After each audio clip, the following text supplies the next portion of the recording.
সিলেটে জনসভার পর নির্বাচনের প্রচারণায় অংশ নিতে হবিগঞ্জ যাবেন বিএনপি চেয়ারম্যান তারেক রহমান। এ উপলক্ষে হবিগঞ্জে বিএনপি ও অঙ্গ সংগঠনের নেতাকর্মী সহ সর্বত্র বিরাজ করছে উৎসাহ উদ্দীপনা। দলীয় প্রধানকে বরণ করতে বিএনপি ও অঙ্গ সংগঠনগুলো নিয়েছেন ব্যাপক প্রস্তুতি।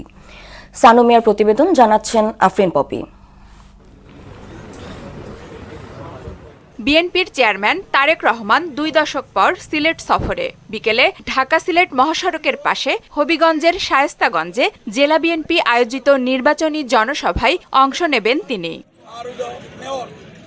দলীয় প্রধানের আগমন উপলক্ষে ব্যাপক প্রস্তুতি গ্রহণ করেছে বিএনপি সহ অঙ্গ সংগঠনগুলো। সিলেটের সফরকে কেন্দ্র করে ইতিমধ্যে হবিগঞ্জে একটি আনন্দ উৎসবে পরিণত হয়েছে। সিলেটের জামাই হিসেবে ওনাকে যেন আমরা জামাইয়ের মতো বরণ করতে পারি, ব্যাপক উৎসাহ উদ্দীপনা নিয়ে আমরা অধীর আগ্রহে অপেক্ষা করতেছি। এই হবিগঞ্জে জনসভা করবেন, এতে যুব দলের সকলের মাঝে একটি উৎসাহ উদ্দীপনা সৃষ্টি হয়েছে।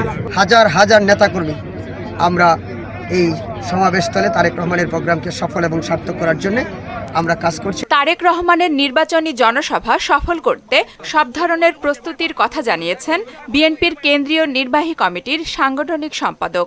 আমাদের প্রিয় নেতার নিরাপত্তা এবং সময় বিবেচনায় আমরা এই ঐতিহাসিক এই উপজেলা কমপ্লেক্সের জন্য নির্মাণাধীন মাঠে বিকাল 3টায় ওনার জনসভার জন্য আমরা প্রস্তুতি নিয়েছি।